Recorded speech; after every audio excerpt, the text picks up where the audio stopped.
The morning sun rose over Haven's Rest just like it had for the past 50 years. Children played in the streets while their parents prepared for the harvest festival. The colony had grown from a small outpost to a thriving world with 13 cities and 2.3 million people. Nobody expected this day to be their last.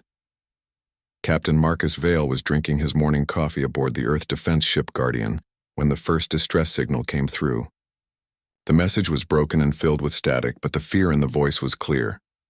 This is Haven's Rest emergency control. We are under attack. Unknown ships in orbit. They're firing on our cities. Please send help immediately. Marcus dropped his coffee cup and ran to the bridge. His crew was already at their stations, trying to clean up the transmission. The communications officer, Lieutenant Davis, looked up with worry in his eyes. Sir, we're getting multiple distress calls from Haven's Rest. All civilian channels have gone dark. Marcus grabbed the microphone. Haven's Rest, this is Captain Vale of the EDS Guardian. We're coming to assist. What is your situation? Static filled the speakers. Then a different voice came through, weak and desperate. Guardian, this is Elena Reeves from the power station underground. The cities are burning. The aliens won't talk to us. They just started shooting. The sky is full of their ships and they're turning everything to glass. Oh God, they're coming back for another pass. The transmission cut to silence. Marcus stared at the speaker for a long moment. His ship was fast, but it would take 3 days to reach Haven's Rest. He ordered his crew to maximum speed and sent an emergency message to Earth. Command Admiral Victoria Stone received Marcus's message while she was reviewing fleet reports in her office. On Luna Base, she had spent 40 years in the service and had never seen anything like this. An unprovoked attack on a civilian colony by unknown aliens. She called an emergency meeting with her staff. Within an hour, every available ship in the sector was heading toward Haven's Rest. But Stone feared they would arrive too late. The rescue fleet dropped out of hyperspace 3 days later to find a dead system. Haven's Rest hung in space like a burned coal. Where 13 cities once stood, there was only melted glass. The oceans had boiled away. The atmosphere was toxic with radiation. Captain Marcus Vale led the search teams down to the planet's surface. They found nothing alive except in one place. Deep underground in a maintenance tunnel beneath the main power plant, they discovered Elena Reeves. She was badly burned and half dead from radiation poisoning, but she was alive. The medical team rushed her to the hospital ship, where doctors fought to save her life. For 2 days she drifted between life and death, mumbling about ships in the sky and voices that wouldn't listen. On the 3rd day she woke up. Admiral Stone was waiting beside her bed. Ms. Reeves, I'm Admiral Stone. You're safe now. Can you tell me what happened? Elena stared at the ceiling for a long time before speaking. Her voice was rough from the smoke she had breathed. They came out of nowhere. Huge ships, bigger than anything we'd ever seen. We tried to contact them on every frequency we had. We sent messages of peace, offers to trade, anything we could think of. She paused and closed her eyes. They never answered. Not once. They just started firing. The first shots hit the capital city. Then the others. They moved in a pattern, like they were following a plan. Every shot was precise. They knew exactly where to hit to cause the most damage. Did they say anything at all? Stone asked. Only at the end. When the last city was burning, one of their ships sent a message. It was in our language, but the voice was cold and strange. It said, "The primitive species has been removed. The area is now clean for proper use." Elena turned to look at Stone directly. They didn't see us as people, Admiral. We were just something in their way. Something to be cleaned up. Admiral Stone felt something cold settle in her stomach. This wasn't a misunderstanding or a territorial dispute. This was genocide. She spent the next week gathering every piece of evidence from Haven's Rest. The alien ships had left traces of their technology behind.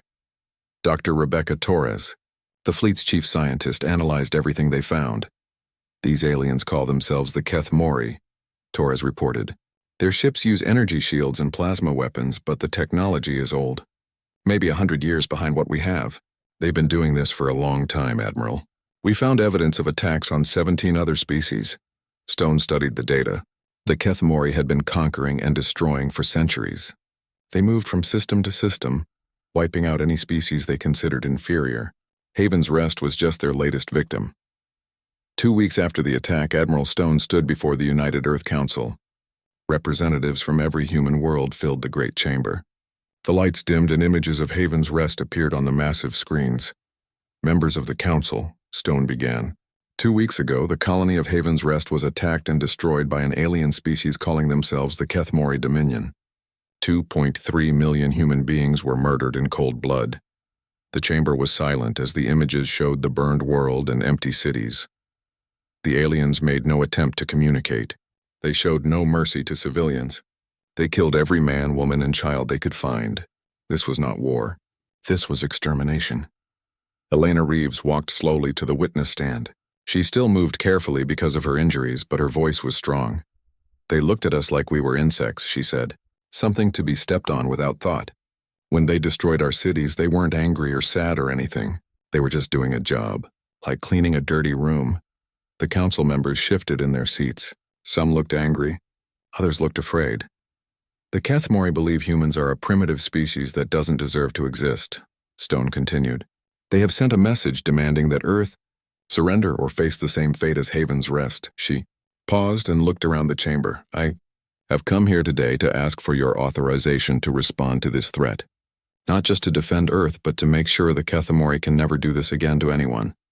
The vote was unanimous. That night, Admiral Stone sent coded messages to secret facilities across human space, locations that officially didn't exist, projects that had been running in darkness for decades. The messages were simple. Condition Red, Authorization Alpha 7. All assets are now active. On Titan, massive doors opened in the ice for the first time in 50 years.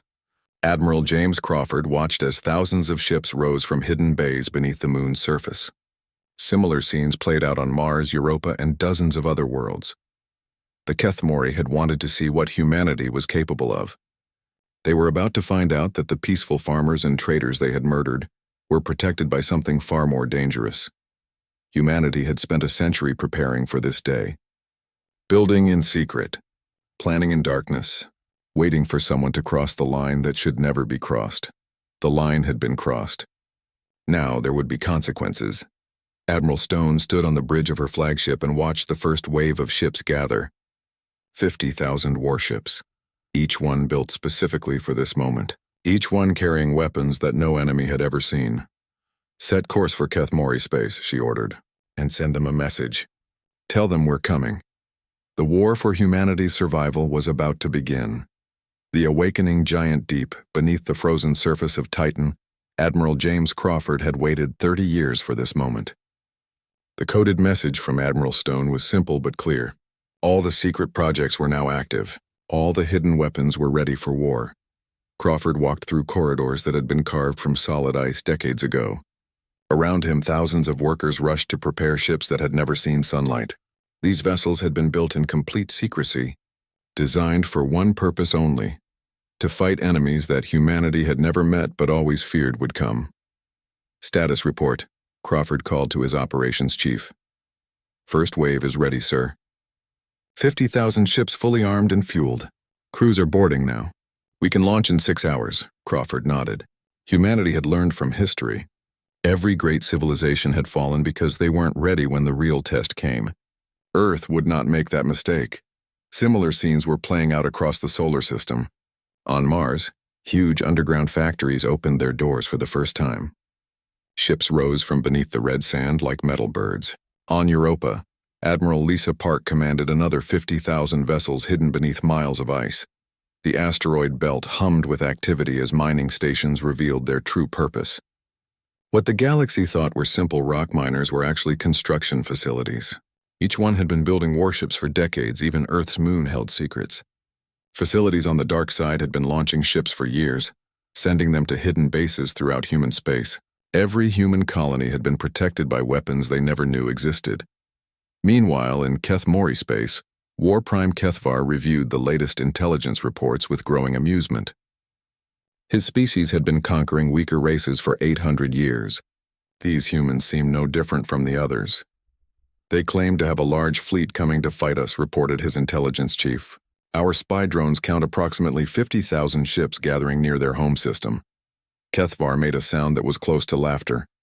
50,000? We destroyed that many ships when, for the Silent Dawn, we conquered the Veltar Republic. These humans are desperate if they think such numbers will save them. The Kethmori had good reason for confidence. Their own fleet numbered 8,000 of the most powerful ships in the galaxy. Each vessel was 3 times the size of the largest human ship they had seen. Their weapons could crack planets. Their shields could stop any attack. They had used these same ships to destroy 17 different species. The pattern was always the same. First came the demands for surrender. Then came the token resistance from inferior weapons. Finally came the extinction. Send a message to their leaders, Kethvar ordered. Tell them we are impressed by their ability to gather so many ships so quickly. It will make their destruction more satisfying to watch. But on Earth, Dr. Rebecca Torres was making discoveries that would change everything. Working with wreckage recovered from Haven's Rest, she had learned disturbing facts about Kethmori technology. "Admiral Stone," she called excitedly. "You need to see this immediately." Stone arrived at the lab to find Torres surrounded by pieces of alien metal and energy readings. "What did you find, Doctor?" "Their shields, Admiral. The Kethmori are using energy shield technology that we abandoned 60 years ago. Look at these frequency patterns. We know exactly how to break through them because we built the weapons to counter this type of protection decades ago." Torres pulled up more data on her screen. "It gets better. Their hull composition is an alloy that we tested extensively during our early shipbuilding programs. We know every weakness in this material. Admiral, fighting the Kethmori will be like fighting our own grandfather's fleet." Stone studied the information carefully. "Are you saying their technology is inferior to ours?" "Not inferior, Admiral. Just old, very old. It's like they learned how to build ships 200 years ago and never improved the design. They've been winning battles against primitive species for so long that they stopped trying to get better." This news spread quickly through the human fleet. Captains who had been worried about facing superior alien technology now felt a grim satisfaction. The Kethmori had made their reputation by bullying weaker civilizations. They were about to learn what happened when they faced an equal opponent. Captain Diana Walsh commanded one of the new dreadnought ships rising from Titan's ice. She had spent 15 years preparing for this mission, studying every piece of information humanity had about space warfare. "Crew reports ready for launch, Captain," her first officer announced. Walsh looked out at the massive ship bay around them. Hundreds of vessels were preparing to launch, each one carrying weapons that could destroy a small moon. The Kethmori had killed 2.3 million innocent people. Now they would learn the cost of that decision. "Take us out," she ordered. The launch was spectacular. 50,000 ships rose from hidden bases across the solar system, their engines lighting up space like new stars. Other alien species monitoring human space were shocked. Where had all these ships come from? The Veltar Republic had been watching human space carefully since the attack on Haven's Rest. They remembered their own war with the Kethmori 20 years earlier. Half their population had died before they managed to surrender. "The humans have more ships than we thought," reported the Veltar intelligence officer. "Much more." "How many more?" asked the Republic's leader. "Our estimates were completely wrong, sir. We thought they had maybe 10,000 military vessels total. We're now tracking over 100,000 ships heading toward Kethmori space." Similar conversations were happening throughout the galaxy. The peaceful human traders and diplomats that everyone knew were apparently protected by a military force that had been hidden from few. The Zephyrian Collective had lost 3 colonies to the Kethmori 50 years ago. They watched the human fleet with growing hope. Maybe someone would finally make the murderers pay for their crimes. But it was the message that accompanied the human fleet that truly shook the galaxy. Admiral Stone's words were broadcast on every frequency, translated into every known language. "To the Kethmori Dominion, you attacked our colony without warning. You murdered 2.3 million innocent people. You showed no mercy to our children. You will receive no mercy from us. We are coming for you, not to conquer your worlds, but to end your existence. You wanted to see what humanity is capable of. You are about to learn." The message ended with coordinates, the location of the Kethmori homeworld, and a countdown timer showing exactly when the human fleet would arrive. War Prime Kethavar received the message with growing disbelief. The humans weren't begging for peace or offering to negotiate. They were declaring war on the most powerful military force in the galaxy. "They must be insane," he told his officers. "Do they not understand what we are capable of? We have destroyed entire species with fleets twice the size of theirs." But his intelligence chief looked worried. "Sir, our latest scans show more human ships launching. The count is now approaching 150,000 vessels." "Impossible. No species has ever assembled a fleet that large." "Sir, there's more. We're detecting construction activities throughout human space. They appear to be building ships even now during their deployment. Our estimates suggest they may have been preparing for this war for decades. For the first time in his long career, HFY felt something he had never experienced before. Doubt. The humans weren't acting like any species he had conquered before. They weren't afraid. They weren't trying to bargain. They were angry, and anger, he was beginning to realize, could be more dangerous than fear. The first human ships began entering hyperspace, their destination clear. The Kethmori homeworld lay 2 weeks away at maximum speed. When they arrived, the real war would begin, but already the galaxy was changing. Species that had lived in fear of the Kethmori for centuries were watching with hope. Others were quietly moving their ships away from the combat zone, unwilling to be caught between two massive fleets. The age of Kethmori dominance was ending. The age of human vengeance was about to begin. The swarm descends. The edge of Kethmori space had been quiet for 300 years. Their border defense stations floated peacefully in the void, monitoring empty space for threats that never came. The alien species that lived nearby had learned long ago not to challenge Kethmori power. That peace ended when space itself seemed to tear open.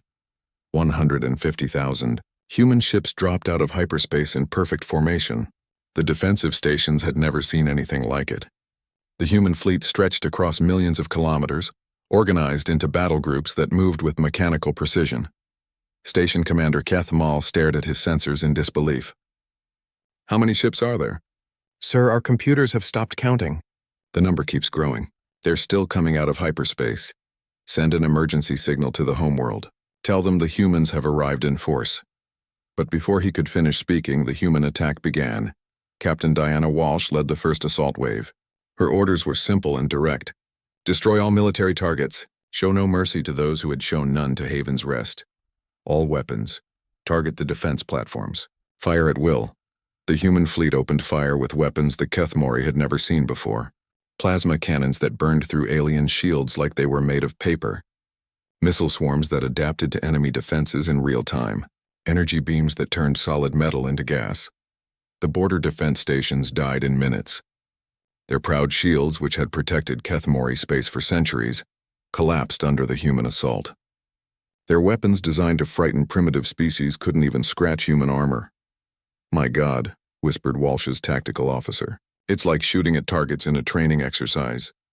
But Walsh felt no satisfaction. She remembered the images from Haven's Rest, the melted cities, the empty schools where children had died.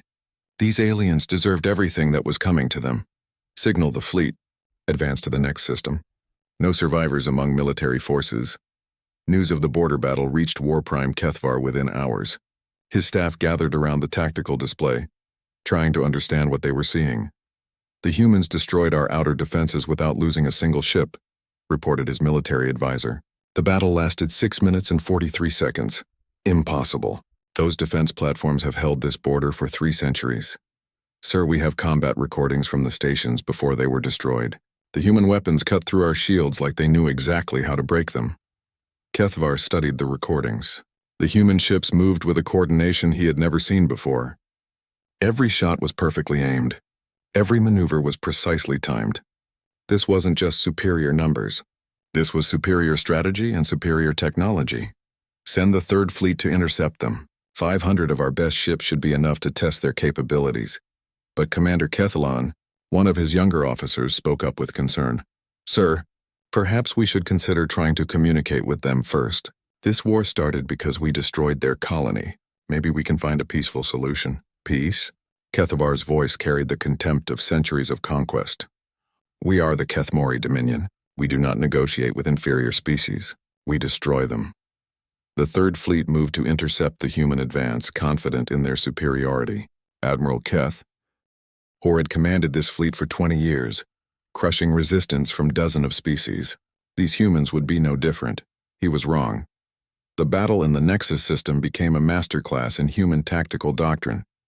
The Kethmori ships, built for intimidating weaker opponents, found themselves facing an enemy that had been preparing for this exact type of fight.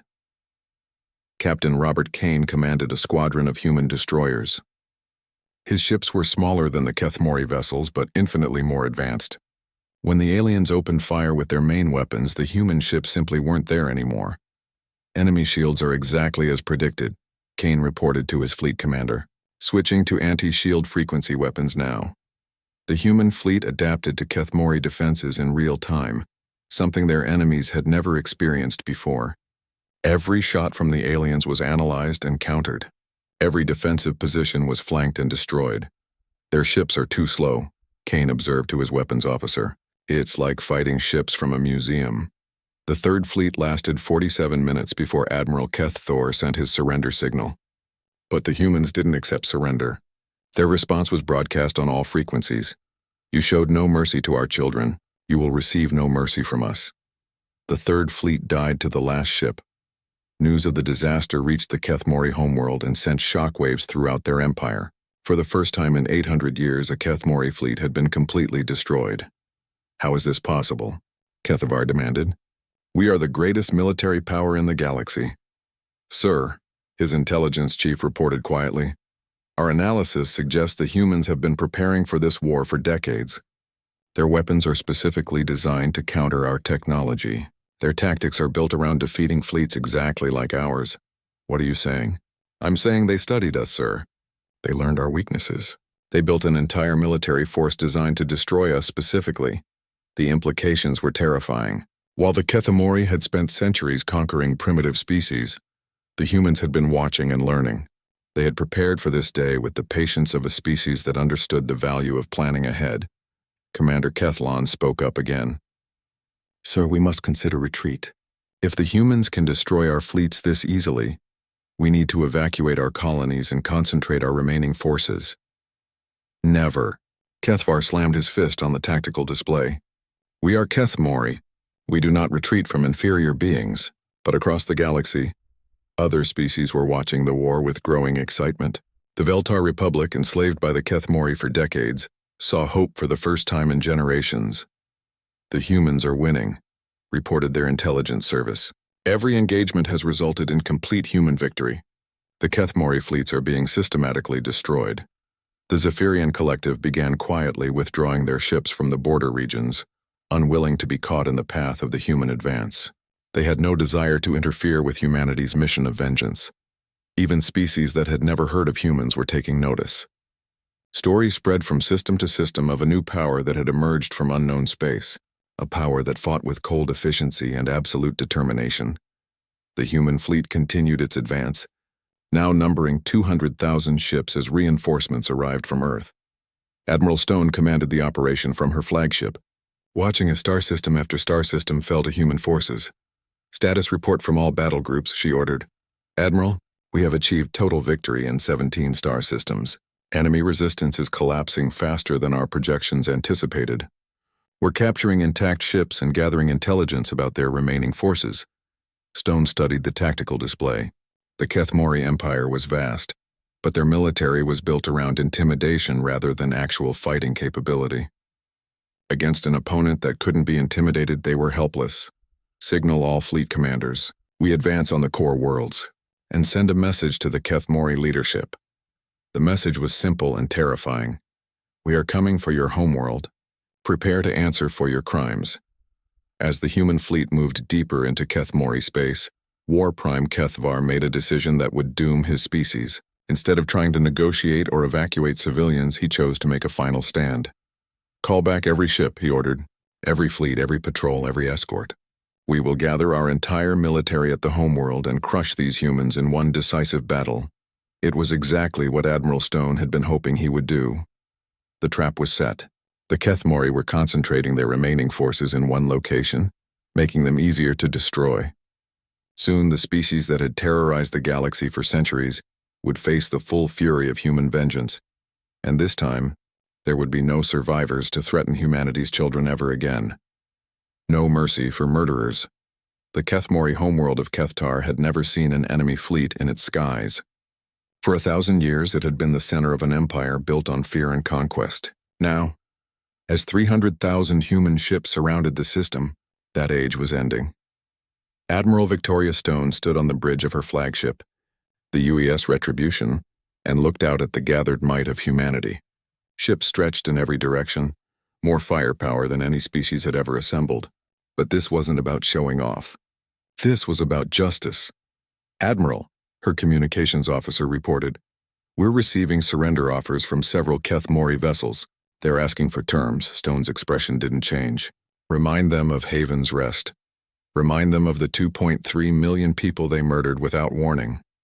Then ask them what terms they offered our children." The answer was silence. War Prime Kethavar had gathered the remaining strength of his empire around the homeworld. Nearly 4,000 ships, the survivors of his once mighty fleet, formed defensive lines around Kethtar. It was still an impressive force by galactic standards.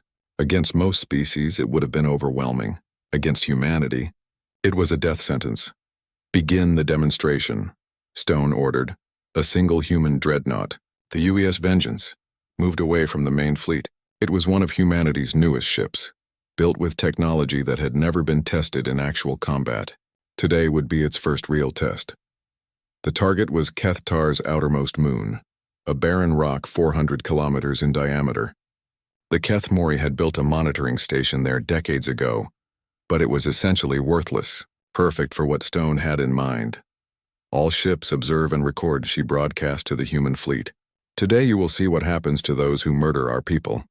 The Vengeance powered up its main weapon, a device that human scientists called a matter disruptor.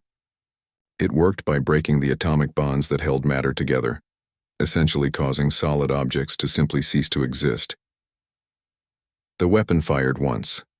A beam of invisible energy lanced out across millions of kilometers of space and struck the moon dead center.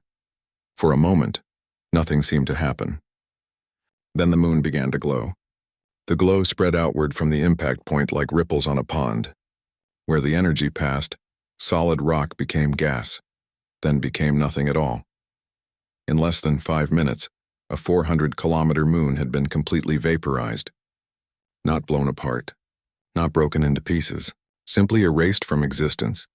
The effect on the Keth Mori fleet was immediate. Panic filled their communications channels as they realized they were facing weapons beyond their comprehension. "Impossible," whispered Kethvar, as he stared at the empty space where the moon had been. "No weapon can do that." "Sir," his science officer reported with a shaking voice, "our sensors can't even determine what type of energy they used. The moon didn't explode. It just stopped existing." Commander Kethalan, who had been arguing for surrender since the war began, found his voice again.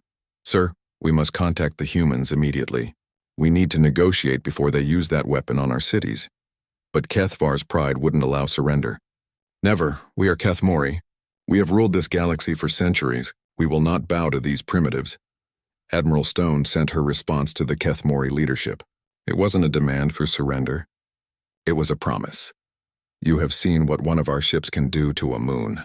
We have 300,000 such ships. Your military will be destroyed. Your government will be removed. Your ability to harm innocent people will end today." The siege of Kethtar began not with massive battles but with systematic demolition. Human boarding parties led by Captain Robert Kane captured Keth Mori ships and stations throughout the system. What they found inside made their determination even stronger. "Admiral Stone," Kane reported from his latest capture, "you need to see what we've found." The evidence was overwhelming. Trophy rooms filled with artifacts from extinct species. Museums dedicated to cataloging the civilizations the Keth Mori had destroyed. Personal belongings taken from Haven's Rest, including children's toys and family photographs. "They kept souvenirs," Kane said with barely contained rage. "Every species they've exterminated, every world they've destroyed. They kept pieces as trophies." Dr. Rebecca Torres analyzed the captured records and made a discovery that shocked even the hardened military officers. "Admiral, the Keth Mori have destroyed 43 separate species over the past 800 years. Not conquered, destroyed, complete extinction. We found records of over 2 billion individuals murdered in cold blood." Stone read through the files with growing horror. The Keth Mori hadn't been building an empire. They had been conducting genocide on a galactic scale.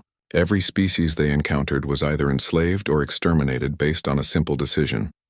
Were they useful as workers, or should they just be eliminated? Humanity had been marked for elimination. The evidence was broadcast to the human fleet and the reaction was immediate. Any thoughts of mercy or negotiation disappeared. This wasn't war. This was pest control. All ships, Stone announced. You now understand what we're dealing with. The Kethmori aren't soldiers. They're murderers. They aren't an empire. They're a plague. Today we cure the galaxy of a disease that has lasted far too long. Elena Reeves, the sole survivor of Haven's Rest, had requested permission to address the Kethmori homeworld directly. Stone granted the request, and Elena's message was broadcast on every frequency the aliens monitored. My name is Elena Reeves. I am the only survivor of Haven's Rest. The colony you destroyed without warning or mercy. I watched your ships turn my world into glass. I heard the screams of children as your weapons burned our cities. Her voice was calm but filled with an emotion that translated across species barriers. You showed no mercy to our families. You gave no thought to our children. You treated us like insects to be stepped on. Now you beg for mercy from the people you tried to exterminate. She paused, and when she spoke again, her words echoed across the galaxy. You will receive exactly the same mercy you showed to our people. None. The psychological effect was devastating. The Kethmori had built their empire on being the ones who decided who lived and died. Now they were facing their own extinction, and the species they had tried to destroy was making that decision for them. Panic spread through the Kethmori fleet and civilian population. Some ships tried to flee the system, only to find human vessels waiting for them at every hyperspace exit point. Others attempted to surrender, offering to reveal the locations of other Kethmori forces in exchange for their lives. The humans accepted the information, but not the bargains. Admiral, reported Captain Walsh from her position near the planet's north pole. We have completed the orbital blockade. No ship can leave this system. All Kethmori military forces are trapped. Stone looked out at the doomed enemy fleet. Some of the ships were still trying to fight, their weapons doing no damage to human shields. Others had simply shut down their systems and were waiting for the end. Signal all battle groups, she ordered. Begin final assault. No enemy ship is to escape. No military installation is to remain functional. The Kethmori military dies today. But the real masterstroke wasn't the military victory. It was what came after. As the human fleet prepared for the final battle, Stone sent messages throughout the galaxy. Not threats, but promises. Every species that had been enslaved by the Kethmori would be freed. Every world that had been conquered would be returned to its original inhabitants. The treasure chambers full of stolen artifacts would be emptied, and the belongings of extinct species would be preserved as monuments to their memory. Humanity wasn't conquering the Kethmori Empire. They were dismantling it and giving it back to its rightful owners. The message resonated throughout the galaxy. Species that had lived in fear for centuries began to hope. Worlds that had been enslaved for generations started to dream of freedom. The final battle was about to begin, and with it, a new age for the galaxy. An age where genocide would have consequences. An age where species who harmed children would face the full fury of human justice. The Kethmori had awakened something in humanity that they couldn't comprehend. Not just anger, but a determination to ensure that what happened to Haven's Rest would never happen again to anyone. They were about to learn that some lines should never be crossed, and that humanity would go to any length to protect the innocent from those who saw them as nothing more than obstacles to be removed. The new Galactic Order. The final battle for Kethtar lasted exactly 6 hours and 14 minutes. When it ended, the Kethmori military had ceased to exist as an organized force. 500,000 human ships had faced the last remnants of an empire that had terrorized the galaxy for 8 centuries. The result was never in doubt, Admiral. Victoria Stone watched from the bridge of the UES Retribution as the last Kethmori warship exploded in a ball of superheated gas. Around her, the bridge crew maintained their professional silence, but she could feel their grim satisfaction. Justice had been served. All battle groups report complete success, announced Captain Marcus Vale, who had been promoted to fleet coordinator. All enemy military targets have been neutralized. The planet's surface defense systems are offline. The Kethmori war machine is finished, Stone nodded. The military victory had been the easy part. What came next would define humanity's place in the galaxy for generations to come. Begin Phase 2, she ordered. Across the Kethmori homeworld, human forces landed not as conquering invaders, but as liberators. The first targets weren't government buildings or military bases. They were the slave compounds where millions of beings from dozens of species had been held in captivity. Captain Robert Kane led one of the liberation teams into the largest compound on the planet's main continent. What he found there would haunt him for the rest of his life. "Admiral," he reported over a secure channel, "we've found over 2 million beings in this facility alone. Veltar, Zephyrians, Andromedans, and species I can't even identify. They've been worked as slaves for decades. Some of them have never seen sunlight. The liberation of the slave worlds became humanity's first priority. Medical ships arrived within days, bringing supplies and doctors to treat beings who had suffered under Kethmori rule for generations. Transport vessels began moving the freed slaves back to their homeworlds, many of which hadn't been seen by their people in living memory. But the real transformation began when Elena Reeves addressed the Galactic Assembly. The Assembly was an ancient institution that had existed for thousands of years as a forum for different species to communicate. The Kethmori had used it mainly as a way to deliver demands and ultimatums to weaker civilizations. Now it would serve a different purpose. Elena walked slowly to the speaker's platform. Her injuries from Haven's Rest had healed, but she would carry the scars forever. Behind her, displayed on massive screens, were images of the liberated slaves and the records of Kethmori atrocities. "Members of the Assembly," she began, "my name is Elena Reeves.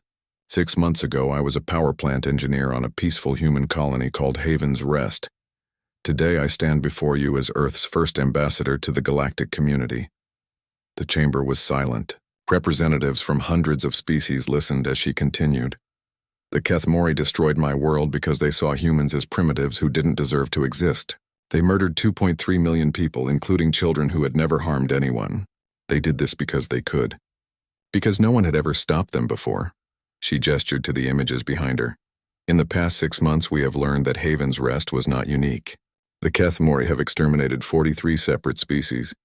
They have enslaved hundreds of millions of beings. They have turned genocide into a routine administrative function." The chamber erupted in shocked whispers. Many of the assembled representatives had suspected the scope of Kethmori crimes, but seeing the evidence laid out was still overwhelming. "But I am not here to catalog their crimes," Elena continued. "I am here to announce the end of an age. The age of fear is over. The age of accountability has begun." Admiral Stone, watching from Earth via quantum communication link, smiled grimly as Elena delivered humanity's new doctrine. Effective immediately, humanity is establishing the Terran Protection Protocols. Any species that commits genocide will face the same fate as the Kethmori. We will not conquer your worlds or enslave your people. We will simply remove your ability to harm others. We are not interested in ruling the galaxy, Elena said, her voice carrying to every corner of known space. We want only to be left in peace to raise our children and build our communities. But understand this. Harm our people or commit genocide against any innocent species and you will face not just our military, but our memory. She paused, letting her words sink in. We never forget. We never forgive. And we never give second chances to child murderers. The effect was immediate and lasting. Across the galaxy, species that had been planning aggressive actions quietly reconsidered their options. Others, who had lived in fear for centuries, began to hope for a future free from the threat of extinction. The Veltar Republic was among the first to benefit from humanity's new order. Their homeworld, conquered by the Kethmori 50 years earlier, was returned to them along with advanced medical technology to help their population recover from decades of oppression. The humans have given us back our world and asked for nothing in return, reported the Veltar Prime Minister to her people. They destroyed the most powerful empire in the galaxy, not for conquest but for justice. Similar scenes played out across former Kethmori territory. The Zephyrian Collective regained their lost colonies. The Andromedan Federation was reunited with settlements they had thought lost forever. Dozens of other species found themselves free for the first time in generations. But humanity's true genius wasn't in the military victory. It was in what they did with the victory afterward. Instead of claiming Kethmori space for themselves, human forces began dismantling the empire and redistributing its resources. Advanced technology was shared freely with species that needed it. Weapons were destroyed or converted to peaceful purposes. The vast treasure chambers of stolen artifacts were turned into memorial museums. Admiral Stone established her headquarters on Haven's Rest, now being rebuilt as a symbol of humanity's commitment to protecting the innocent. The 500,000 ship fleet that had destroyed the Kethmori didn't return to Earth. Instead, it dispersed throughout the galaxy as humanity's permanent peacekeeping force. Our job isn't finished just because the Kethmori are gone, Stone explained to her fleet commanders. There are other species out there who might decide that genocide is an acceptable policy. Our presence will remind them that it isn't. Captain Diana Walsh, now promoted to Admiral, commanded the 50,000 ship garrison that remained permanently stationed at Haven's Rest. The memorial built there carried a simple inscription that became known throughout the galaxy. Here stood Haven's Rest. First they made us mourn. Then we made them extinct. Never again. The memorial wasn't just about the humans who had died. It included monuments to all 43 species that the Kethmori had exterminated. Each extinct civilization was remembered and honored, their stories preserved so the galaxy would never forget the cost of unchecked aggression. The transformation wasn't just military or political. It was cultural. For the first time in galactic history, a species with overwhelming military power had chosen to use that power not for conquest, but for protection. Other species began to model their own military doctrines on humanity's example. The concept of protective deterrence spread throughout the galaxy. Military forces were built not to conquer neighbors, but to defend against species that might threaten peaceful civilizations. Dr. Rebecca Torres, now director of the Galactic Archaeological Institute, worked to preserve and study the records of extinct species.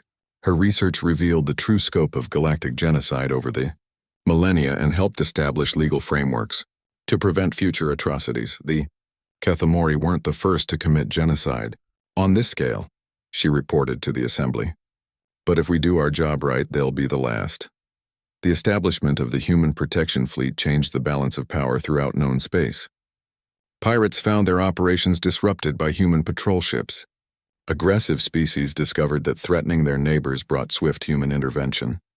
Slave traders learned that their activities would result in the complete destruction of their organizations. But perhaps the most important change was psychological. For thousands of years, the galaxy had operated on the principle that might makes right. Stronger species dominated weaker ones, and the weak had no recourse except to hope they might someday become strong enough to seek revenge. Humanity changed that equation. Now, harming innocents brought not eventual retaliation, but immediate and overwhelming response. The galaxy's predators found themselves facing a species that was both stronger than they were and morally committed to protecting their prey. Elena Reeves, now serving as Earth's permanent ambassador to the Galactic Assembly, delivered her final address on the first anniversary of Haven's Rest liberation. 1 year ago, the Kethmori thought they were removing a primitive obstacle to their expansion. Instead, they awakened a force they couldn't comprehend. Not just human military power, but human moral commitment. She looked out at the assembled representatives, many of whom represented species that had been freed from Kethmori rule. The lesson of this war isn't that humans are the strongest species in the galaxy. The lesson is that strength without moral purpose is ultimately weakness. The Kethmori were strong enough to destroy worlds, but they weren't strong enough to survive the consequences of their choices. As she spoke, reports came in from across the galaxy. Former slave worlds were rebuilding with human assistance. New alliances were forming between species that had been enemies for centuries. Trade routes were opening in regions that had been closed by fear and conflict. The age of Kethmori terror was over. The age of human protection had begun, and in the depths of space 500,000 human ships maintained their silent vigil, ready to respond instantly to any threat against innocent life. The galaxy had learned a hard lesson. Some lines should never be crossed. Those who forgot that lesson would join the Kethmori in extinction, remembered only as cautionary tales in the museums of species they had tried to destroy. The children of Haven's Rest had been avenged.